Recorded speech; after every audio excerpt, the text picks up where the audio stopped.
ஜன்னல் சமூகத்தின் சாளரம். மாதம் இருமுறை வெளிவரும் குடும்ப இதழ்.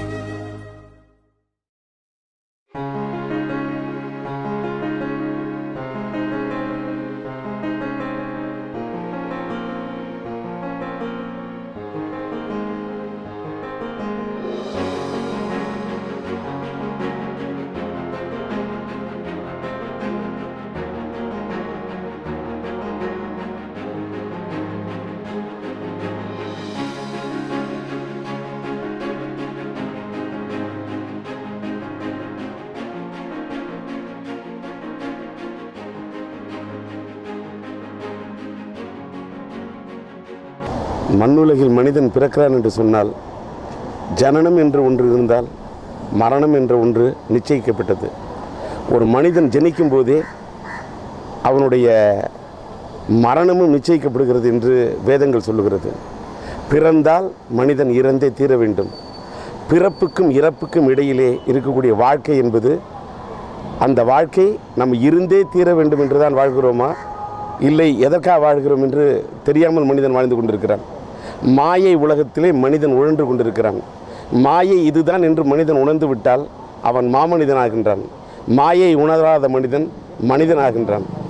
அதிலே கலைஞனாக பிறக்கின்றவர்கள் மட்டுமே, படைப்பாளியாக பிறக்கின்றவன் மட்டுமே, artist is born he is not mat என்று சொல்வார்கள். கலைஞன் என்பவன் பிறக்கிறான். அப்படிப்பட்ட கலைஞனுடைய படைப்புகள் மட்டும்தான் இந்த உலகத்திலே அடுத்தவர்களை மகிழ வைப்பது என்பது ஒரு வாழ்க்கையிலே பெரிய பாக்கியம். அப்படிப்பட்ட ஒரு படைப்பாளியான ஐயா பஞ்சருணாசலம் அவர் என்னுடைய சீனியர், என்னை விட வயதிலே மூத்தவர். நான் திரையிலே கவியரசு கண்ணதாசன் ஐயா அவர்களுடைய மறைந்துவிட்ட கவி மாமேதை கவியரசு கண்ணதாசன் அவருடைய பேருக்கு பக்கத்திலே உதவியாளர் என்ற அவருடைய பேரை போடும்போது நான் படங்களை ஒரு ரசிகனாக படத்திலே யார் யார் பேர் டைட்டிலில் போடப்படுகிறதோ அதை பார்த்துவிட்டு கைத்தட்டி விட்டு சினிமாவில் வளர்ந்தவன். கவியரசு கண்ணதாசன் ஐயா அவர்களுடைய எழுத்தாணியை எழுதுகோலை தாங்கி பிடித்த மாபெரும் ஒரு எழுத்தாளன். அவருக்கு உதவியாளராக இருப்பது என்பதே பெரிய பாக்கியம். கவியரசர் கண்ணதாசனை பொறுத்தவரை ஒரு எழுத்து சுரங்கம், ஒரு தமிழ் சங்கம் என்று நான் சொல்லுவேன். அவருடைய சந்தமும் கவியரசரிடம் இருந்தது சந்தம். அந்த சந்தத்துக்கு சொந்தக்காரர் இவர். கவியரசு கண்ணதாசன் அவர்களுடைய வழித்தொன்றல். அவருடைய வழியிலே வந்தது மட்டுமல்ல, அவருடைய குணாதிசயங்களை பெறுவது மிக மிக கடினம். கண்ணதாசன் ஐயா அவர்களை பொறுத்தவரையில் அவர் எழுத்தும் அவரிடத்தில் தமிழ் தாய் வார்த்தைகளை கொட்டினால் அமுத சுரபியாக இருந்தார், அட்சய பாத்திரமாக இருந்தார். அப்படிப்பட்ட கண்ணதாசன் அவரிடமிருந்து நல்ல குணாதிசயங்களையும் பெற்ற அற்புதமான மனிதர் பஞ்சையா அவர்கள். எதிரே ஒரு முறை நான் பஞ்சையா அவர்களோட பேசும்போது அவர் என்னுடைய படங்களான ஒரு தாயின் சபதத்தையும் என்னுடைய என் தங்கை கல்யாணையும் மதுரை ஏரியாவுக்கு அவருடைய நிறுவனத்தின் சார்பாக அவர் வாங்கினார். அப்பொழுது எனக்கும் அவருக்கும் நெருக்கமான ஒரு உறவு ஏற்பட்டது. அப்படி அவரோடு பேசும்பொழுது சூப்பர் ஸ்டார் ரஜினிகாந்த் அவர்களை வைத்தும் சூப்பர் ஆக்டர் கமலஹாசனை வைத்தும் இத்தனை படங்கள் தயாரித்தவர். அப்போ சொன்னேன், இப்பொழுது நீங்கள் PA ஆர்ட்ஸ் வைத்திருக்கின்றீர்கள், ஆனால் உங்களுடைய மகள் பேரில் கீதா சித்ரா என்ற நிறுவனத்தை வைத்து நீங்கள் படம் எடுத்த காலத்திலிருந்து உங்களுக்கு தெரியும் ஐயா. அதுவும் SP முத்துராமன் அவர்களுக்கும் நம்முடைய பாபு அவர்களையும் ஒளிப்ப பாபுவையும் பார்த்தேன்.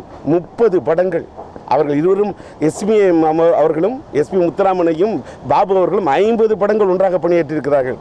அதில் 30 படங்களை எடுத்தவர் பஞ்சு ஐயா அவர்கள். இப்படியெல்லாம் ஒரு நிறுவனத்தில் தொடர்ந்து இந்த காலத்தில் எல்லாம் யாராவது பணியாற்ற முடியுமா?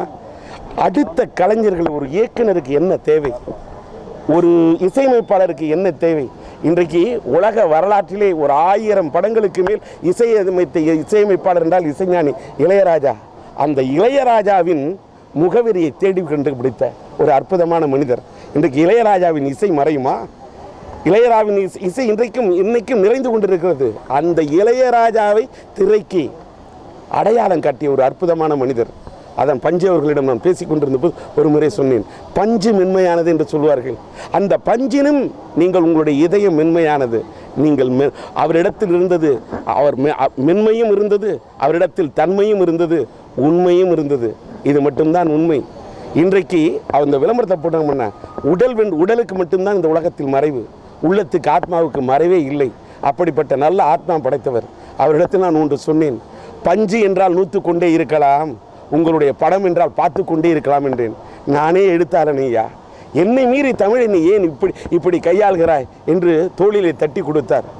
கவியரசு கண்ணதாசன் அவர்களிடத்திலேயே வாசமில்லா மலருது வசந்தத்தை தேடுது, வைகை இல்லா மதுரை இது மீனாட்சியை தேடுது என்ற பாடல் வரிகளையும் இது கூட அவருடைய வாயாலேயே இது குழந்தை பாடும் தாலாட்டு, இது இரவு நேர பூபாலம், இது மேற்கில் தோன்றும் உதயம், இது நதி இல்லாத ஓடம், எப்படிப்பா தம்பி நீ இப்படி எழுதினா என்று கவிதா ஓட்டலிலே அன்றைக்கு உன்னை வாழ்த்தினாரே அந்த கவியரசு கண்ணதாசனிடமே பாராட்டுப்பட்ட நீ எழுத்தாளனையா, என் எழுத்தை நீ இப்படி மதிக்கிறாயே என்று தன்னை மதிப்பவர்களை மதிக்க தெரிந்த அற்புதமான மனிதர் பஞ்சையா அவர்கள். அதனால் அடுத்தவர்களை மதிக்கக்கூடிய ஒரு பெரிய படைப்பாளி. அவருடைய இழப்பு தமிழ் திரையுலகத்துக்கு பேரிழப்பு. உண்மையில் வார்த்தைக்காக இதை சொல்லவில்லை. மனிதன் மறையலாம், எந்த கலைஞனுடைய படைப்பு இருக்கிறதோ அது காலத்துக்கும் நின்று கொண்டிருக்கும். அப்படி காலத்துக்கும் நிற்கக்கூடிய காலத்தை வென்றவராக அவருடைய ஆத்மா இருக்க வேண்டும்.